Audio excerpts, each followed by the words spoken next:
Chers infographistes, bienvenue. Voilà un tuto qui aborde un cas d'école, un classique, un passage obligé pour tous ceux qui se lancent dans le hard surface. J'ai nommé la modélisation d'une caisse. Alors oui, j'avoue, dit comme ça vend pas du rêve. Et pourtant, combien j'en vois essayer de triturer leur modèle et la donne au passage, avec des trucs plus ou moins compliqués, surtout complexes, et qui du coup n'arrivent pas à finaliser leur modèle. Alors faites simple, mais faites jusqu'au bout. Vous serez toujours plus satisfait avec un modèle terminé plutôt que sans brouillon inachevé. D'ailleurs, mention spéciale pour Anna, un utilisateur qui l'a bien compris. Vous voyez, c'est simple, mais c'est joli. Pourquoi? Tout simplement car c'est finalisé. Bon voilà, c'était pour la minute coaching. Alors, on passe à la caisse.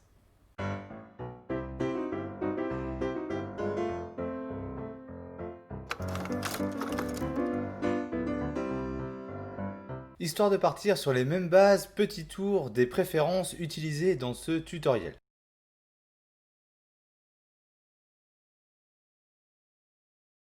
D'abord, le système de Bivel à mettre sur simple et cocher la première case juste en dessous. J'en remets une couche dans cette vidéo, mais si vous êtes débutant, n'utilisez pas le système de Bivel multiple. C'est donc parti. La vue est en perspective. Appuyez sur F et utilisez le bouton Création. Clic droit sur le sol pour afficher la grille. Changez la résolution de la grille en maintenant le clic gauche enfoncé et en déplaçant la souris vers la droite. Je m'arrête lorsque j'arrive à une résolution de 6. Relâchez le clic, vérifiez que vous êtes sur l'outil de dessin rectangle, sinon appuyez sur R et cliquez au centre de la grille. Maintenez Shift enfoncé pour dessiner à partir du centre. C'est un nouveau clic gauche qui validera le dessin. Comme toujours, après validation d'un dessin, c'est l'épaisseur, autrement dit, le modifieur Solidify qui est à ajuster. En bougeant une fois de plus la souris de droite à gauche. Clic gauche pour valider. Pour notre premier ajustement, nous allons arrondir les angles. Maintenez le clic gauche enfoncé pour faire apparaître le menu des ajustements. Placez le curseur au-dessus de First Bevel et relâchez-le. En bougeant le curseur de gauche à droite, vous arrondissez les angles marqués d'un point orange. Clic gauche pour valider. On va maintenant arrondir les arêtes restantes avec le Second Bevel. Maintenez le clic gauche enfoncé pour afficher le menu. Relâchez le clic une fois sur Second Bevel. Bougez le curseur de la souris de droite à gauche et une fois satisfait, clic gauche pour valider. Bon, vous commencez à comprendre comment ça marche. C'est pourquoi d'ailleurs Fluent est si facile à prendre en main. Tout fonctionne sur le même principe. Maintenir clic gauche pour afficher le menu, relâcher sur le bouton qui vous intéresse, bouger la souris pour ajuster et clic gauche pour valider. Et lorsque vous avez terminé, clic droit pour sortir de Fluent. On est parti pour la première coupe qui va séparer le couvercle du reste de la caisse. Faites appel à l'outil Slice. Placez la vue de face avec la touche 1 du pavé numérique et appuyez sur la touche 5 pour passer en vue orthographique. L'outil rectangle est sélectionné. Faites un premier clic gauche en haut à gauche, justement, et déplacez le curseur un peu plus bas sur la droite. Clic gauche pour valider le dessin. Alors là, je fais tourner un peu la vue pour vous montrer ce qui se passe. Toujours sur le même principe, on déplace la souris vers la gauche pour creuser. Petite info, pour gagner du temps, appuyez sur V afin de traverser automatiquement l'objet et mettre fin à ce premier ajustement. Rien d'autre à faire, donc clic gauche pour sortir de Fluent. On va commencer par réaliser la partie basse. Alors sélectionnons la partie basse, appuyons sur F puis sur Edit. Enfoncez le clic gauche puis relâchez-le sur Second Bevel. On va élargir la partie basse. Une fois satisfait, clic gauche pour valider et clic droit pour quitter.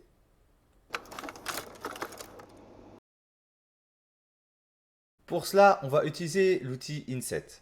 F, Inset. On affiche la grille avec un clic droit sur la face. Cliquez sur un point au milieu de la longueur, maintenez Shift enfoncé et dessinez quelque chose comme moi. Clic gauche pour valider le dessin, curseur vers la gauche pour creuser et V pour traverser. Nous allons maintenant faire appel à l'ajustement Array. Vous remarquez tout de suite qu'un widget apparaît. Il représente les 3 axes le long desquels on peut répéter notre coupe. Maintenant, suivez bien les instructions, sinon vous allez avoir des surprises. Cliquez sur le point rouge pour sélectionner la direction voulue. Déplacez le curseur de droite à gauche pour ajuster l'écart entre 2 répétitions. Jetez un œil sur le texte à gauche de votre écran. Le X est en bleu pour indiquer que c'est l'axe en cours d'utilisation. On voit également que Offset est en bleu, car c'est l'ajustement en cours. L'offset, c'est l'écart entre deux. Appuyons sur S. C'est maintenant Count qui est l'ajustement en cours. Déplacer la souris ajustera donc le nombre de répétitions. Je vais mettre 4. J'appuie à nouveau sur S pour réajuster l'écart. Une fois que l'on est satisfait du résultat, un clic gauche validera ce qui est fait sur l'axe. J'ai terminé ce que j'avais à faire sur l'array. Je fais un nouveau clic gauche pour sortir de l'array. Je poursuis avec l'ajout d'un first bevel, histoire d'arrondir les angles. Clic gauche pour valider le bevel, clic droit pour sortir de Fluent. On poursuit avec un slice pour la réalisation d'une poignée. Clic droit sur la face pour afficher la grille. Shift pour dessiner le rectangle à partir du centre. Clic gauche pour valider, V pour traverser. On ajoutera seulement un first bevel pour cette coupe.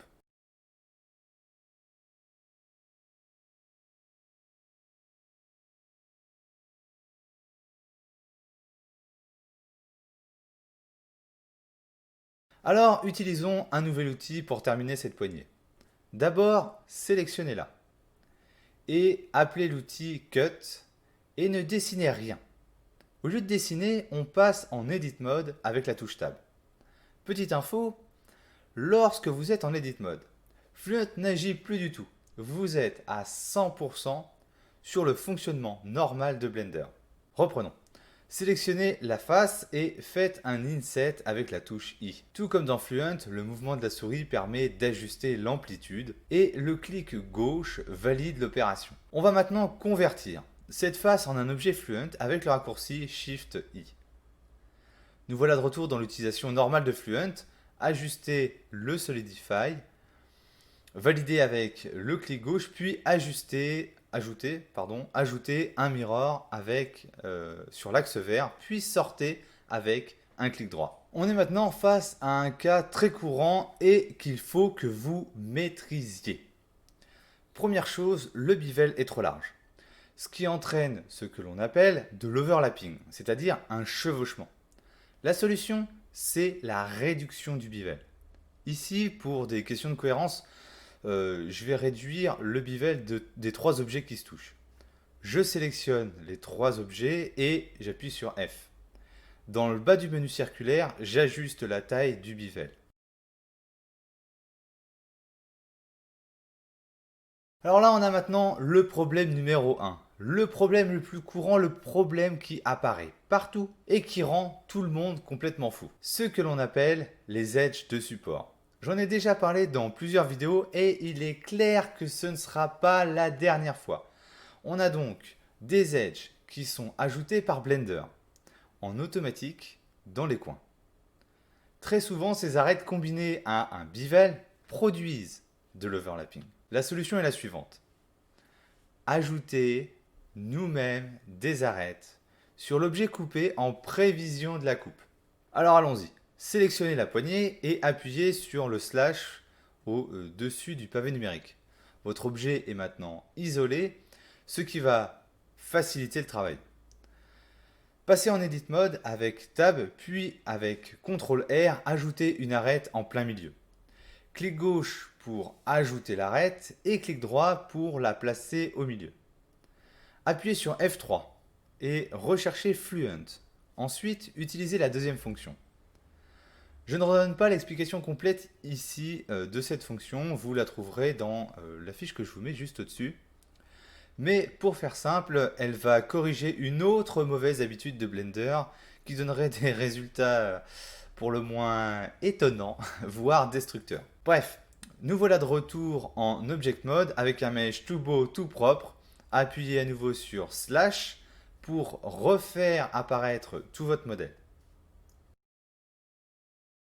On s'attaque maintenant à une autre poignée placée sur le côté. Utilisez l'outil Cut et affichez la grille avec le clic droit sur la face. On va faire pivoter la grille, donc sachez que c'est autour de la croix blanche qu'elle tournera. Une croix qui est d'ailleurs déplaçable par un simple clic droit sur la grille. Faites tourner la grille de 90 degrés en maintenant le clic gauche enfoncé sur le bouton rotation Y, puis déplacez la souris de gauche à droite. Sur le même fonctionnement de click and drag, ajustez la taille et la résolution. Sélectionnez l'outil de dessin Shape avec la touche S, puis dessinez ceci. N'oubliez pas, si vous avez besoin de supprimer le dernier point, utilisez la touche de retour arrière.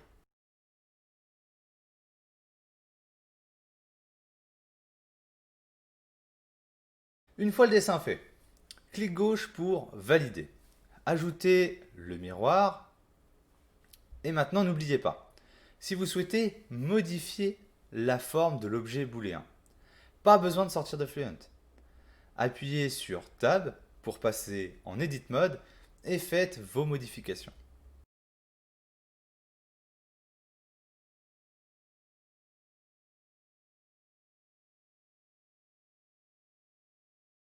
On poursuit avec un cas intéressant. Je pars sur un slice et après avoir fait clic droit pour afficher la grille, on peut voir que celle-ci traverse tout le modèle. Et oui, Fluent étend la grille à toutes les faces possibles. Ici, je ne veux pas. Je veux que la grille ne tienne compte que de la face sur laquelle j'ai cliqué. Je vais donc utiliser le bouton Extend Grid. Je fais mon cercle et ajoute un miroir sur l'axe vert et rouge.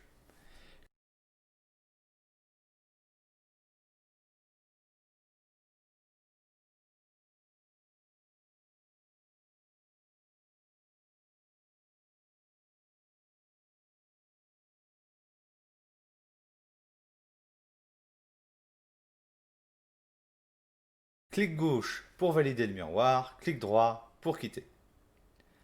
Alors, on voit bien qu'il y a un problème de chevauchement, une fois encore. J'affiche le wireframe pour bien voir ce qui se passe. Une des toutes premières choses que je teste toujours, c'est d'activer et désactiver l'option Loop Slide du bevel. Et vous voyez qu'ici, eh bien, ça va résoudre le problème. Pour faire rapide, cette option qui est présente dans le modifieur bevel de Blender est une option qui gère différemment la présence des fameuses arêtes de support. On poursuit avec un cut. Une nouvelle fois, après affichage de la grille, je vais cliquer sur le bouton Extend Grid pour réduire l'affichage de la grille uniquement à la face sur laquelle j'ai cliqué.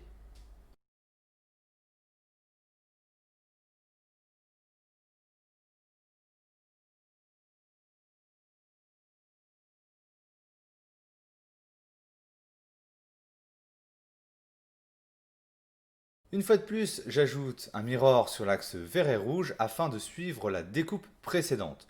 On voit que ici aussi, j'ai un petit problème de bevel qui se superpose. Je vais donc sélectionner mon objet, appuyer sur F et réduire la taille du bevel. Pour la prochaine opération, je vais cette fois utiliser l'outil création. Toujours pareil, je sélectionne l'objet sur lequel je veux dessiner. J'appelle l'outil création, je suis toujours avec le cercle, je le trace et je valide avec un clic gauche. Là, vous vous en doutez, eh bien, je vais tirer, je vais agrandir l'objet jusqu'à ce qu'il vienne en contact avec le trou juste en face.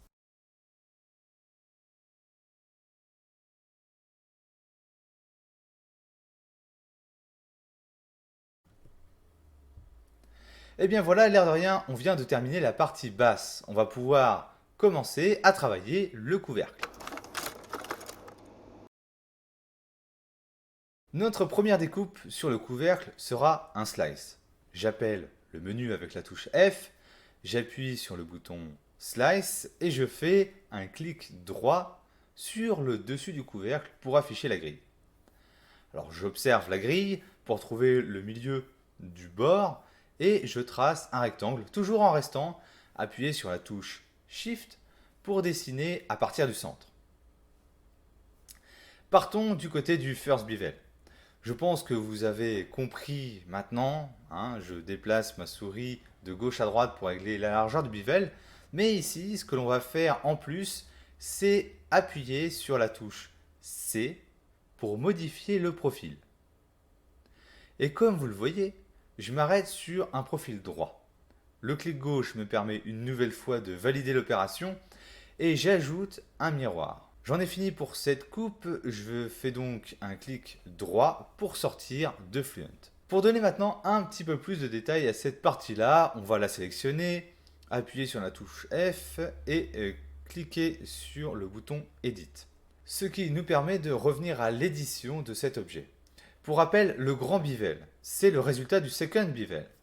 Je vais donc aller sur cet ajustement et surtout ne bougez pas la souris et appuyez simplement sur la touche C. Valider avec un clic gauche. Comme tout à l'heure, l'utilisation de la touche C sur l'ajustement d'un bevel permet de modifier son profil. Alors soyez bien attentifs parce qu'ici on va voir une utilisation très pratique de la grille, quelque chose que j'utilise d'ailleurs très souvent. J'affiche la grille sur la face qui m'intéresse, avec un clic droit, jusque-là comme d'habitude. Alors regardez bien, je place mon curseur sur un des points blancs situés à un bout d'une arête, et j'appuie sur la touche X. Je déplace mon curseur à l'autre bout de l'arête, et j'appuie aussi sur la touche X. Et comme vous pouvez le voir, Fluent va alors aligner la grille sur le segment déterminé par les deux points sur lesquels on vient d'utiliser la touche X. On va maintenant faire une rotation autour de l'axe X de 45 degrés. Tout est prêt pour le tracé du rectangle. Comme on peut le voir, la grille est un outil vraiment puissant, il ne faut vraiment pas le négliger. Apprenez à l'utiliser et vous verrez, elle deviendra rapidement un outil dont vous ne pourrez plus vous passer.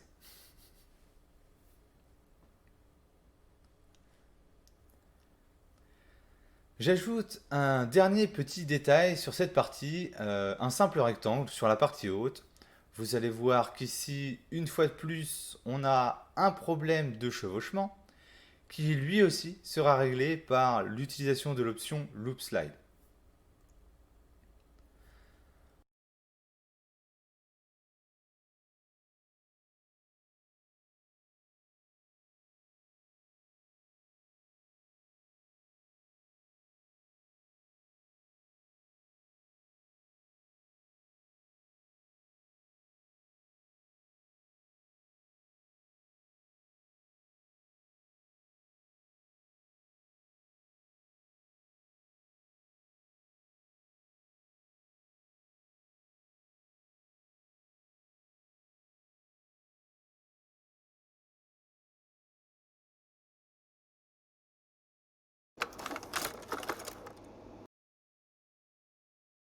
On va réaliser à peu près la même opération sur les deux autres côtés.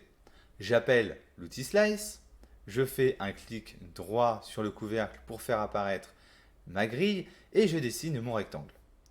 Toujours avec la touche Shift enfoncée pour dessiner à partir du centre. Alors, contrairement à tout à l'heure, je ne vais pas descendre la coupe jusqu'en bas et je ne vais pas ajouter de bevel. Voilà, simplement un miroir.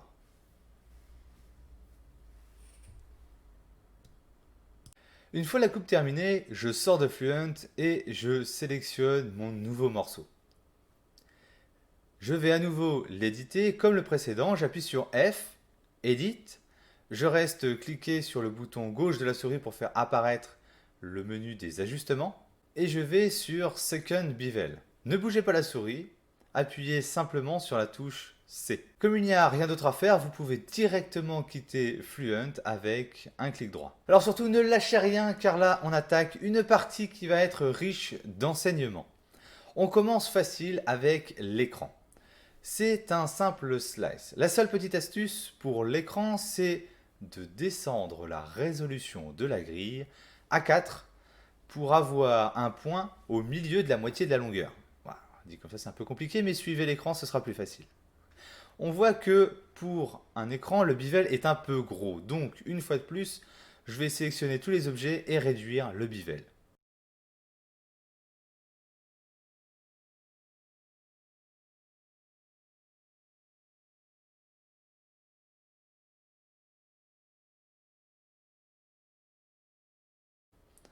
On attaque le pavé numérique. On va commencer par faire un clic droit, non, un clic gauche sur la face pour afficher la grille. Ici, je veux centrer ma grille sur la longueur restante entre l'écran et le bord. Du coup, je viens placer mon curseur sur une extrémité et j'appuie sur la touche X. Je place le curseur de l'autre côté et j'appuie sur X. Et comme tout à l'heure, vous voyez que la grille est recalculée, se déplace et s'aligne entre les deux points. On trace un petit carré. Pour faire ça, on va rester appuyé sur CTRL et sur SHIFT, ce qui va nous permettre de dessiner à partir du centre et de forcer le dessin d'un carré. Après la validation, vous avez maintenant l'habitude, on règle l'épaisseur de la coupe. Une fois que c'est fait, je vais appuyer sur la touche C, ce qui va permettre d'ajuster non plus la profondeur de la coupe, mais de la décaler par rapport à la surface. Mon idée en fait, c'est de me dire que ce cube va être mon futur bouton. Donc, je le fais dépasser un petit peu de ma surface. On passe ensuite à l'ajout de l'array. Je clique d'abord sur le bouton rouge et je déplace la souris pour mettre un premier écartement. J'appuie ensuite sur la touche S et je déplace ma souris. Cette fois-ci pour ajuster le nombre de répétitions. Alors ici, je vais monter jusqu'à 10. Si besoin, je peux rappeler, en appuyant sur la touche S, je peux rappeler l'ajustement de l'écart. Dès que ça me convient, je clique sur le bouton gauche de la souris pour valider cet axe et sortir de son ajustement. Je passe sur l'axe vert avec exactement les mêmes manipulations. Au début, je règle l'écart. J'appuie ensuite sur S pour passer à l'ajustement du nombre et je réappuie sur S si j'ai besoin pour affiner encore l'écartement. À nouveau, clic gauche pour valider cet axe. Alors comme vous le voyez, le résultat est en fait pitoyable.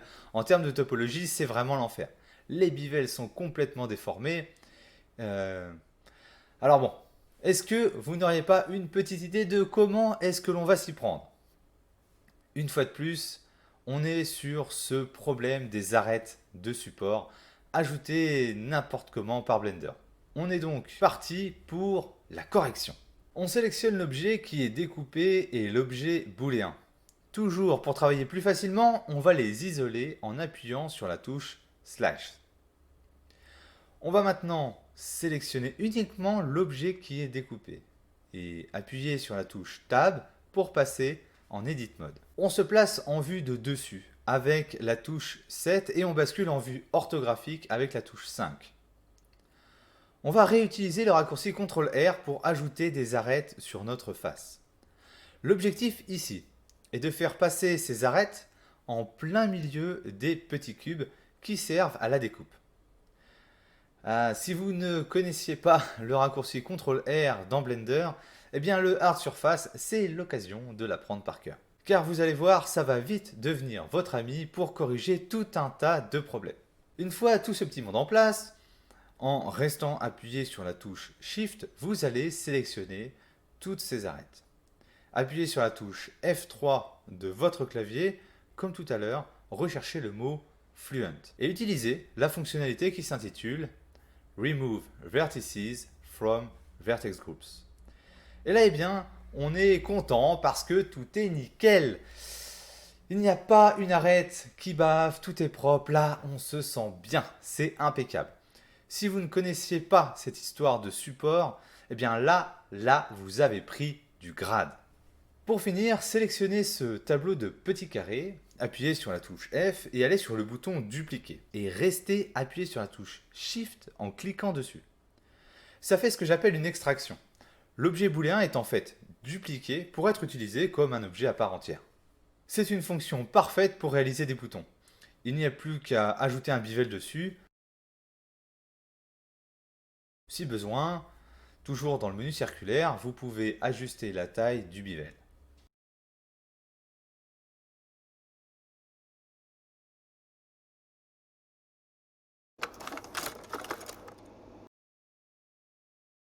On poursuit avec une nouvelle coupe qui va, une fois de plus, mettre en avant l'utilité de la grille. Faites F, Cut, et un clic droit sur le dessus du couvercle. Et là, je vais monter la résolution jusqu'à 22. On appuie sur la touche S pour utiliser l'outil de dessin Shape et on va tracer un triangle. Commencez votre tracé sur le point juste au-dessus du centre de la grille. Ici, faites simplement attention à bien suivre les diagonales de la grille. Vous verrez juste après, c'est ce qui vous permettra de réaliser une autre coupe juste à côté, parfaitement parallèle à celle-ci. Pour une fois, je vais taper une valeur précise pour la profondeur de ma coupe. Pour faire ça, je reste appuyé sur la touche Shift et je tape au pavé numérique 0.04 et je fais Entrée. Je poursuis avec l'ajout d'un miroir le long de l'axe vert, c'est-à-dire l'axe Y. Et je vais terminer avec l'ajout d'un first bevel. Je ne veux pas mettre de bevel sur tous les sommets, uniquement sur un seul. Donc, je dois désactiver les autres en mettant la souris loin de ceux-ci et en appuyant sur la touche X. Je viens mettre ensuite mon curseur juste au-dessus du sommet qui m'intéresse et j'appuie à nouveau sur la touche X pour l'activer. Et ici aussi, je vais taper une valeur précise, la même, 0.04. Vous allez vite comprendre pourquoi est-ce que je tape des valeurs précises plutôt que de les mettre au hasard. C'est parce que je vais avoir besoin de les répéter sur la coupe suivante et donc ce sera tout simplement plus facile de se souvenir. Une fois le first bevel terminé, je sors de Fluent avec un clic droit et je relance pour la prochaine coupe. Je fais à nouveau un clic droit sur la face pour afficher la grille, qui est toujours à une résolution de 22. Toujours avec l'outil Shape, je dessine un nouveau triangle sur lequel je vais appliquer les mêmes ajustements que le triangle précédent. Je tape la valeur précise du Solidify en restant appuyé sur la touche Shift et en validant avec la touche Entrée. J'ajoute ensuite le miroir et enfin le first bevel. Donc on répète, je mets mon curseur loin de tous les sommets et j'appuie sur X pour désactiver l'ensemble des sommets. Je reviens sur le sommet qui m'intéresse avec mon curseur et j'appuie à nouveau sur la touche X pour l'activer. Je déplace un peu mon curseur pour mettre à peu près la valeur qui m'intéresse, puis je tape la valeur en restant appuyé sur Shift et en terminant par Entrée. Dernier petit détail pour le couvercle, histoire d'utiliser un outil auquel nous n'avons pas encore fait appel. On va faire appel à l'outil Shape, mais cette fois-ci, pas de grille, on va simplement venir se placer dans un coin, faire un premier clic gauche, maintenir la touche CTRL enfoncée pour forcer le dessin suivant des orientations à 45 degrés, ce qui me permet de faire tout simplement un petit angle droit. Et c'est là que l'on va faire attention. Ce que je veux suite à mon dessin, ça n'est pas le triangle blanc, mais le chemin orange. C'est pourquoi je ne vais pas valider avec le clic gauche, avec le clic droit, ce qui me donnerait pour résultat le triangle blanc, mais je vais valider avec la touche espace. Et une fois de plus, on commence par régler la profondeur de la coupe en allant vers la gauche pour creuser. Le seul petit ajustement que je veux ajouter, c'est un first bevel. Je déplace un peu la souris pour lui donner de la largeur et j'appuie sur la touche C pour changer le profil arrondi en un profil droit. Et comme vous vous en doutez certainement, on termine la coupe avec l'ajout d'un miroir le long de l'axe rouge et vert.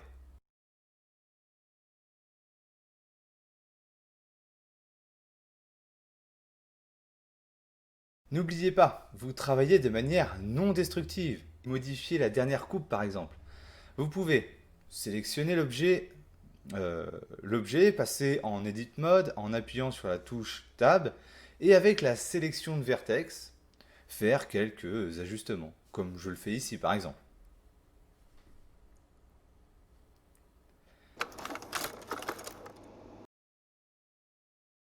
Voici la dernière pièce de l'édifice. Ça, c'est pour ceux qui ont la version PowerTrip. On va utiliser l'outil Plate pour fabriquer des renforts sur notre caisse. Sélectionnez la partie basse de la caisse et appuyez sur la touche F et vous trouverez tout en bas le bouton Plate. Vous n'avez plus qu'à sélectionner la surface, les faces, la surface qui sera convertie en plaque. Comme vous êtes en Edit Mode, tous les outils de sélection classique de Blender sont disponibles.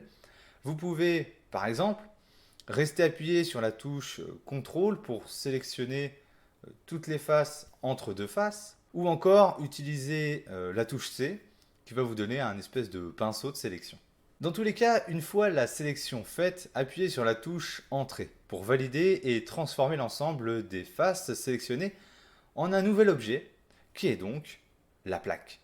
Les ajustements s'obtiennent toujours de la même manière. Vous restez appuyé sur le clic gauche pour faire apparaître le petit menu des ajustements. Vous pouvez modifier l'épaisseur, vous pouvez modifier le bevel ou ajouter un mirror.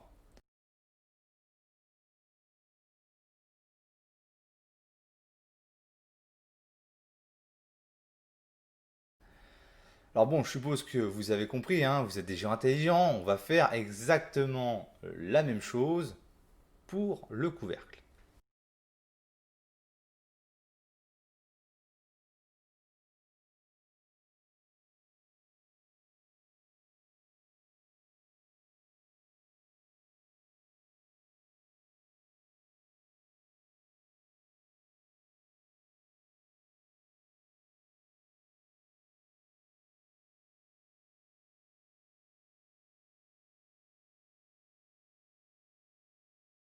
Votre modèle commence à avoir de la gueule, comme on dit. Vous pouvez continuer à l'enrichir si vous voulez, comme par exemple dans mon rendu de démonstration, j'ai en fait rajouté 2 slices pour faire des lumières de chaque côté du clavier. Bref, vous pouvez continuer à vous amuser et surtout n'oubliez pas que tout reste éditable. C'est fondamental, c'est toute la force de la donne. Si finalement les rainures dans la partie basse, je les trouve trop profondes, eh bien j'affiche les objets booléens, je sélectionne celui qui est responsable de cette coupe, j'appuie sur F et je vais dans Edit pour réajuster. J'espère sincèrement que cette vidéo vous aura aidé à prendre l'outil en main, à mieux voir comment travailler avec et améliorer, pourquoi pas, vos connaissances autour du hard surface, qui lui, ma foi, ne tient pas du tout à la donne. Mais surtout, j'espère que vous n'avez pas fait que regarder ce tutoriel. J'espère que vous l'avez suivi, que vous allez faire quelque chose, car ça reste le plus important. Faites encore et encore, faites des choses, quitte à les faire simples, mais faites-les jusqu'au bout. Sur ce, likez, partagez, commentez. Moi, je vous dis à la prochaine pour de nouvelles vidéos. Et n'oublions pas, on se lasse de tout, sauf d'apprendre. Bye bye.